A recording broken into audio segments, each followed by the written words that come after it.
Alors Gabriel Attal, alors tout nouveau Premier ministre, a quand même eu le temps, dans ses premiers jours de nouveau ministère, d'annoncer un programme d'éducation à la vie affective, relationnelle et sexuelle pour l'école. C'était il y a quelques jours, je vous propose de l'écouter.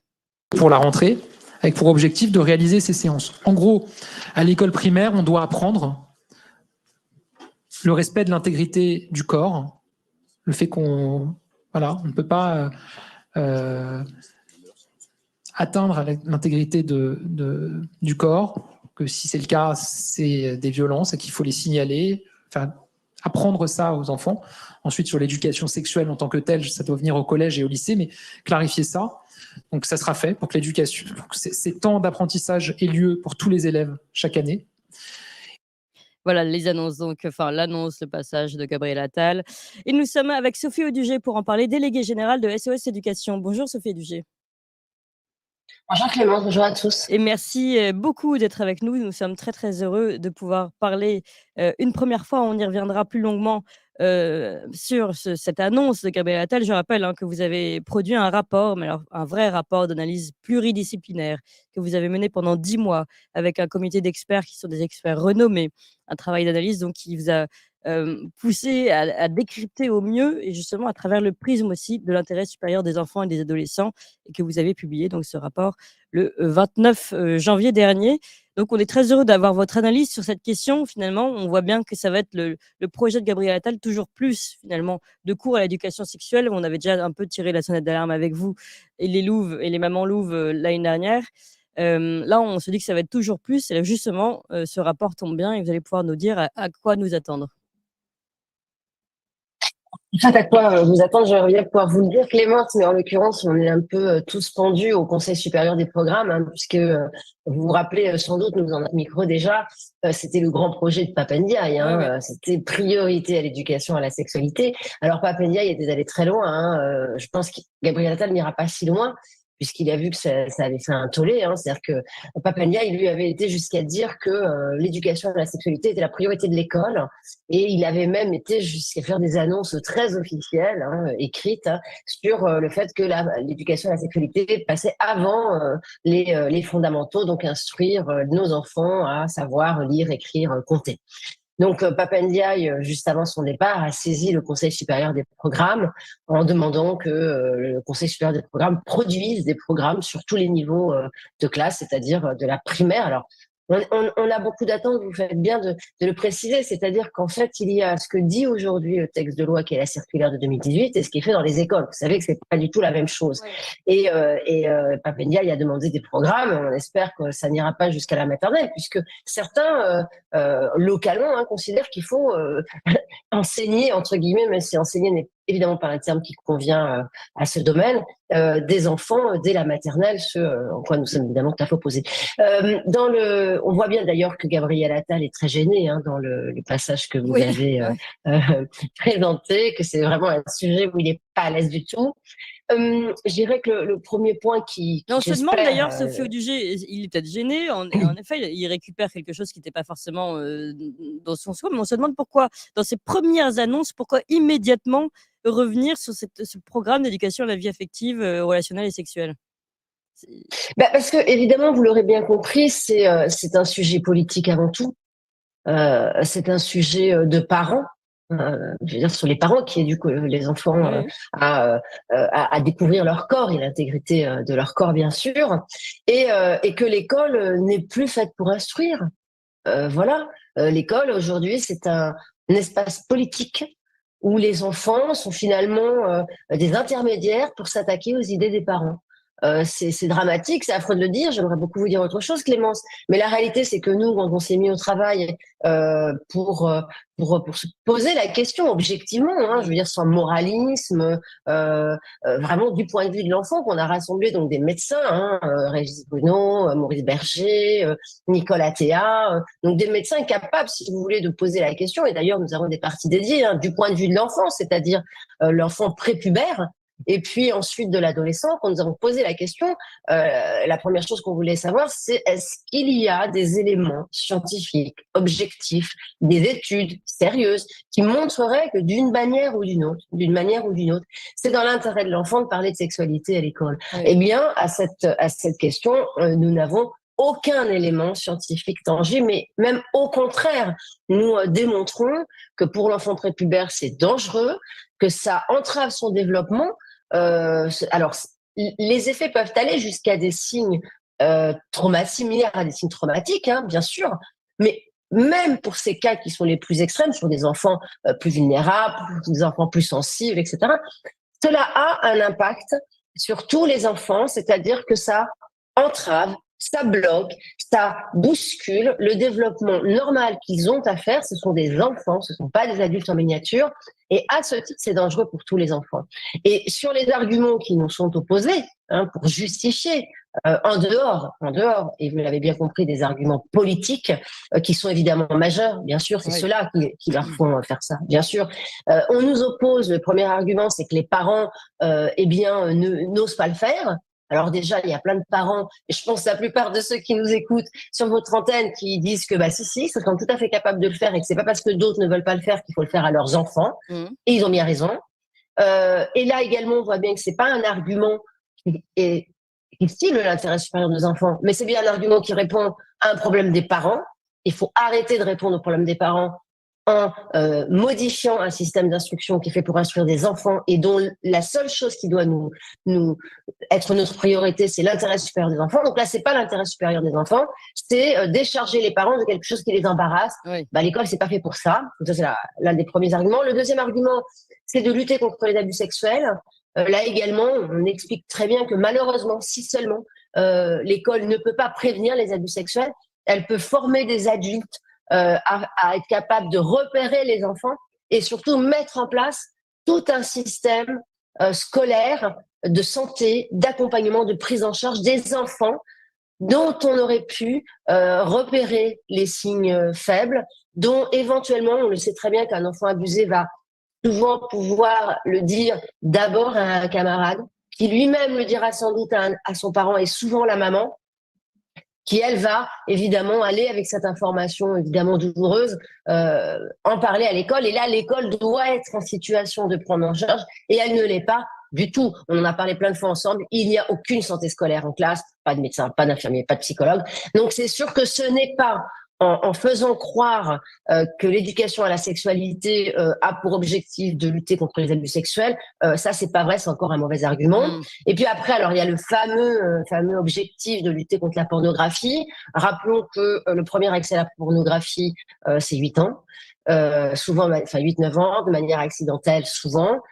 Mais quoi qu'il en soit, il y a un moyen très simple parce que la pornographie est interdite pour les mineurs. Donc, il faudrait quand même surtout se poser la question, que font nos gouvernants? Comment est-ce possible que des enfants de 8 à 9 ans, de façon accidentelle, puissent accéder à un contenu qui est interdit? Et là, il y a un moyen qui est très simple, c'est de mettre un ticket d'entrée à 100 € sur tous les sites de nature ou de contenu pornographique. Et là, ça sera beaucoup plus difficile pour des enfants d'aller accéder à des contenus s'ils doivent rentrer une carte bleue d'un de leurs parents, mettre 100 € dessus et là, les parents seront bien au courant, si vous voulez, et pourront agir. Voilà, si vous voulez, très rapidement. Bon sens, oui, malheureusement, si vous voulez, ces sujets-là, on est malheureusement contraint à un moment de se dire mais qu'est-ce qu'on fait pour rappeler aux gens, à cette génération de parents, le bon sens, quoi.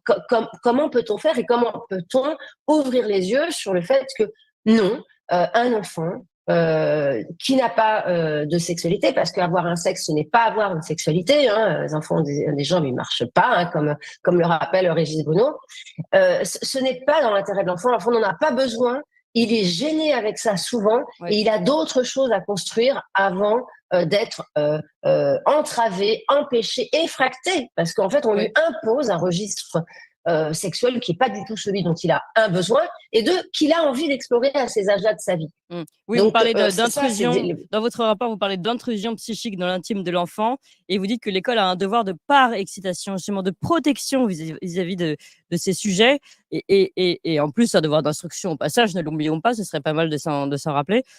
Donc, en effet, peut-être commencer par protéger plutôt que d'ouvrir une porte sur des choses avec des contenus qu'on ne peut pas toujours, en effet, comme vous le dites, suivre et contrôler, sachant qu'on ne sait pas, on ne peut pas être derrière chaque professeur.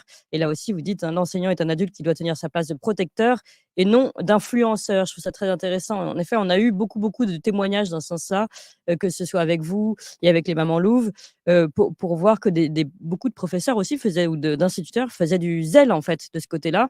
Et allaient beaucoup plus loin que ce qui était demandé et étaient vraiment devenus une forme oui, d'influenceur à la sexualité. Oui, voilà, c'est-à-dire que si vous voulez, quand vous êtes, et on l'a bien vu la semaine dernière, comme vous le savez, hein, moi je devais tenir une conférence qui n'a pas pu se tenir puisqu'on a été empêché par des syndicats d'enseignants qui nous ont empêchés. Vous n'avez pas pu donner la conférence, vous aviez donné rendez-vous jeudi pour une conférence justement sur ces sujets-là et vous avez été empêché. D'ailleurs, on a un petit extrait qu'on peut passer. On voit la manifestation devant qui vous a empêché de donner cette conférence tout simplement. Donc, je propose qu'on regarde ça et puis on va reparler. Oui. Sexisme, racisme, homophobie, sortez de nos vies, sexisme, racisme. Voilà, bon, c'est rien de très original, mais c'est quand même, ils ont quand même réussi à bloquer. Donc, je crois que c'était le syndicat. Attendez, est-ce que je l'ai là? Le syndicat. Alors, Sud Éducation, CGT Éducation et le planning familial. En fait, c'était les trois groupements militants qui s'étaient entraînés toute la journée pour la grève enseignante à Rennes et qui nous ont fait l'honneur le soir de venir nous empêcher. Hein. Donc, ils sont rentrés dans la salle et puis on leur a proposé de débattre, ils ont refusé de débattre. Hein, donc, c'est toujours ce qui est troublant, hein, c'est-à-dire que c'est nous les fachos, mais ceux qui ne veulent pas débattre. Oui. Par rapport à ce que vous évoquez, si vous voulez, là, on voit bien, en fait, ce sont des enseignants, ils se fichent royalement de l'intérêt de l'enfant. Il faut être clair, hein, parce qu'évidemment, pour l'enfant, on a des preuves scientifiques, médicales, de médecins qui sont des médecins spécialisés et méritent sur les questions, qui le prouve très bien. La note, je pense, est assez explicite là-dessus. Parler de sexualité, si vous voulez, dans l'école, c'est finalement commettre trois graves manquements. Tout d'abord, on brise la barrière générationnelle qui est indispensable pour lutter contre les abus sexuels, c'est-à-dire la barrière entre l'adulte et l'enfant. Il n'y a pas de sexuel entre l'adulte et l'enfant, et certainement encore moins dans un espace institutionnel qui a autorité sur eux et dans lequel ils ne peuvent pas consentir, il faut quand même être clair. Le deuxième élément, c'est que évidemment, on ne peut pas... Ah mince, j'oublie mes mots. Ça va me revenir. Attendez, je reviens aussi sur les sujets, les trois sujets. Voilà, non, pardon. Mais franchir donc la barrière, voilà, c'est-à-dire pour aider un enfant à intérioriser les interdits, qui sont les interdits nécessaires pour le protéger des abus sexuels et de l'inceste. Il y a trois principes fondamentaux de base, c'est-à-dire qu'on doit faire comprendre à l'enfant qu'il est un enfant et qu'il n'est pas un adulte et que les adultes ne peuvent pas agir sur lui, alors les enfants non plus, dans un registre qui est le registre du sexuel. Mais on va pas lui dire comme ça parce qu'il ne peut pas le comprendre. Donc, on va mettre des barrières, des interdits, de manière un peu, même carrément directive, et on va dire, voilà, il n'y a pas de ça entre les adultes et les enfants. Donc, un adulte n'a pas à initier, inciter, former un enfant sur le registre sexuel. Oui. Les parents ne forment pas leurs enfants sur l'éducation à la sexualité. Progressivement, ils mettent des mots au fur et à mesure que l'enfant est prêt à les recevoir. Donc ça, c'est vraiment cette première barrière infranchissable entre les générations. Ensuite, il y a effectivement de ne pas mêler la sphère publique et la sphère privée, c'est-à-dire l'intime et le collectif.